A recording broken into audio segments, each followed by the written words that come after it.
Now, Honorable Senators, it is my pleasure and privilege to welcome you to the third session of the Senate. I take this opportunity to also wish Honorable Senators a happy and prosperous 2024. I trust that during the recess, you had the opportunity to reconnect with your constituents, listen to their concerns and challenges, and assess opportunities available in our counties. From these interactions, I have no doubt that you'll endeavor to develop legislative interventions for addressing emerging issues. In this respect, my office, and indeed that of the Clerk of the Senate, is available to Honorable Senators to assist them effectively in discharging their constitutional mandate.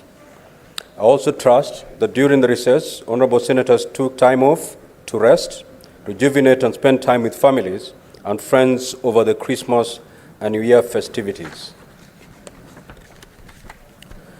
Honorable Senators, during the second session, the Senate participated in two critical events that play an immense role in protecting and upholding the devolved governance structure in Kenya. These were the first biannual devolution conference that took place from the 15th to the 19th of August 2023 in Eldoret, was in Gishu County, and the Senate Mashinani, held from the 25th to the 29th September 2023 in Lodwar, Turkana County. The lessons learned from these two events continue to shape the discourse on how the Senate undertakes an introspection in relation to the lessons learned and devise strategies, including legislative interventions, to address pertinent issues that arose from the two events. I therefore urge standing committees to critically interrogate the communique from the devolution conference and the experiences from the Senate Mashinani in Turkana County and play a proactive role in the opportunities available and finding solutions to the challenges observed.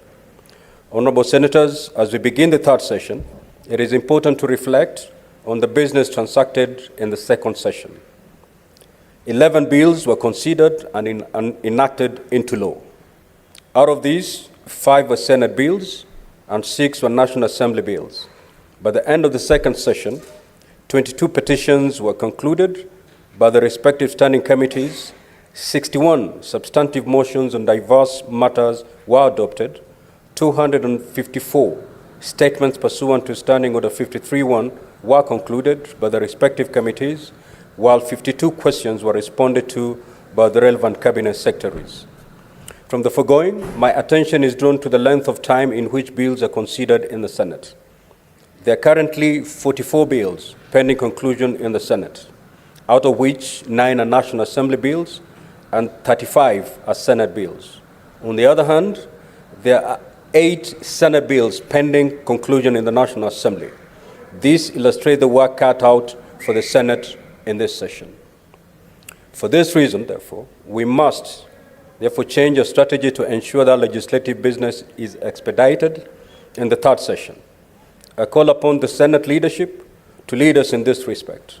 With the same breath, I also urge chairpersons of committees to hasten consideration of pending business in the respective committees and table the reports thereon pursuant to the standing orders. I wish to inform Honorable Senators that as per the standing parliamentary practice, motions that are not concluded by the end of second session are deemed to have lapsed. In view of this, Senators wishing to pursue the motions will have to file them afresh. Similar to motions, questions that had not been responded to by the end of the second session also lapsed, and Senators wishing to pursue them will be required to file the questions afresh. Now, Honorable Senators, as has been the tradition at the commencement of every new session, the Senate will this week receive the budget policy statement, the draft division of revenue bill, the draft county allocation of revenue bill, and the draft county government's additional allocations bill.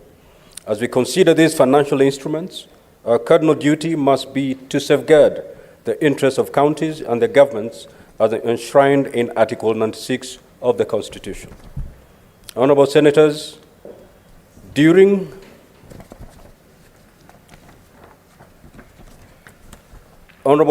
I wish to state that this is an important session which will offer Honorable Senators an opportunity to demonstrate your commitment to fulfilling the responsibilities bestowed upon you by the Constitution. This will call for honorable senators to prioritize attendance and active participation in the chamber. I'm confident that the deliberations of this session will be marked by a spirit of collaboration, mutual respect, and a steadfast commitment to fulfilling our constitutional mandate. In conclusion, and in established parliamentary practice, pursuant to Standing Order 190, the Senate Majority Leader will shortly give a notice of motion for approval of senators to serve in the Senate Business Committee for the third session. This will be the only business on the order paper for the day, after which, dispensing with the motion, the Senate will adjourn until tomorrow, Wednesday, 14th of February 2024 at 9:30 a.m. I thank you and wish you, honorable senators, a fruitful session. Thank you. Next order, clerk. Order number 3, messages.